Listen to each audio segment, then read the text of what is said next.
60 minutes business. Guillaume Paul. Il est 12h22 sur BFM Business. Alors voilà encore une profession qui est un petit peu sans dessus dessous, pas depuis hier, mais ça fait un an que ça dure comme beaucoup de professions. Ce sont les agences de voyage qui doivent gérer là en urgence, vous savez, les conséquences des mesures annoncées par Jean Castex vendredi dernier. On va parler de tout ça avec Richard Venopoulos qui est avec nous. Bonjour Monsieur Venopoulos. Bonjour. Merci beaucoup. Vous êtes président de Tourcom, premier réseau d'agences de voyage en France qui gère, je crois, un peu plus aux environs de 1200 agences. Vous me confirmez le chiffre, Monsieur Venopoulos? C'est ça. Votre profession a pris un coup sur la tête avec les annonces de Jean Castex, donc vendredi soir, interdiction des voyages vers les pays en dehors de l'Union européenne. Donc on imagine que votre week-end déjà a été assez agité pour gérer ceux qui devaient partir, qui demandent à être indemnisés, mais ceux qui devaient rentrer peut-être, j'imagine, et qu'il va falloir aussi aider à se faire rapatrier et indemniser. Comment ça se passe pour vous aujourd'hui, Monsieur Venopoulos ? Alors pour une fois, les annonces ont été faites un vendredi soir, en général c'est le jeudi, donc on aurait pu se retourner le vendredi plus facilement. Oui. Là, il a fallu s'organiser le samedi. Donc pour toutes les personnes qui voulaient partir le samedi, on les a fait partir et tout le monde a voulu partir en règle générale.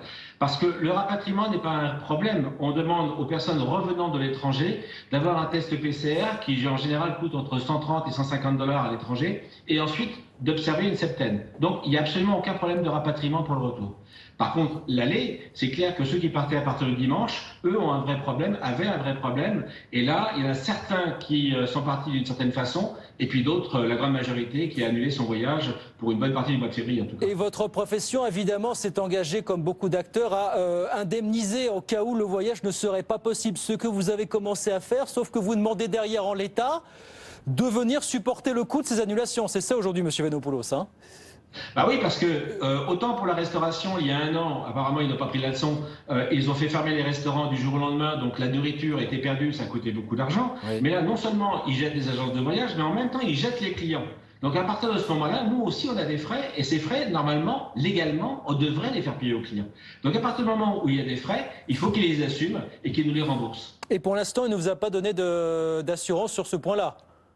Ah bah on est toujours en discussion, vous savez, oui. Discuter avec le gouvernement, ça ne se fait jamais en 5 minutes, malheureusement. Bon, ce sont des pertes qui peuvent se traduire par des sommes significatives pour les agences de voyage qui, on le sait, subissent de plein fouet évidemment la baisse drastique du tourisme depuis un an aujourd'hui, finalement. Et pour les agences, comment ça se passe concrètement aujourd'hui ? Les agences de voyage, la grande majorité ont pris des PGE. On a mis de côté tous les acomptes des clients, puisqu'on a fait des avaloirs qui durent à peu près jusqu'au mois de décembre 2021. Donc normalement, une bonne partie des agences de voyage devraient tenir. Les agents de voyage sont habitués à toutes ces crises économiques ou climatiques, ça fait 20 ans ou 30 ans, donc on s'y est habitué.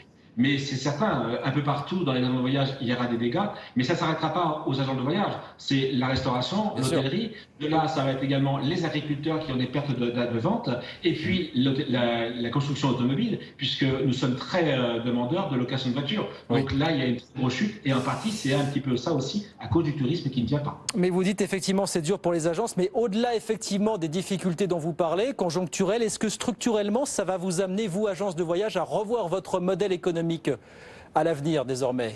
Qu'est-ce qui ne reviendra pas comme à la normale finalement pour vous?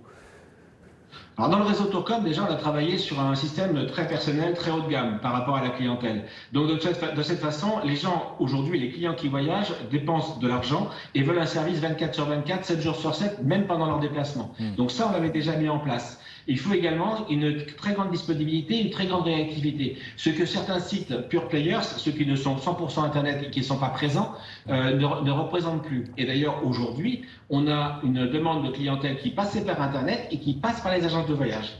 Je précise Internet, pure player, c'est-à-dire uniquement pas de présence physique. Oui, donc ça sera effectivement une remise en cause pour votre modèle. Dernière question sans réponse, Monsieur Venopoulos.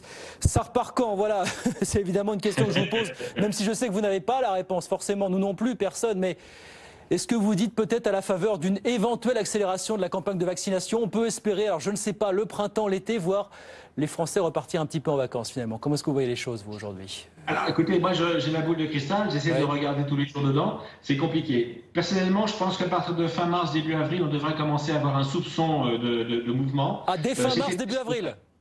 Ah oui, parce que les vaccins avancent, les États sont quand même... Il faut bien savoir que l'économie touristique, pour la France, c'est 8%. du Oui. PIB. Oui. Pour certains endroits de la France, comme le PACA, c'est 15 à 18%.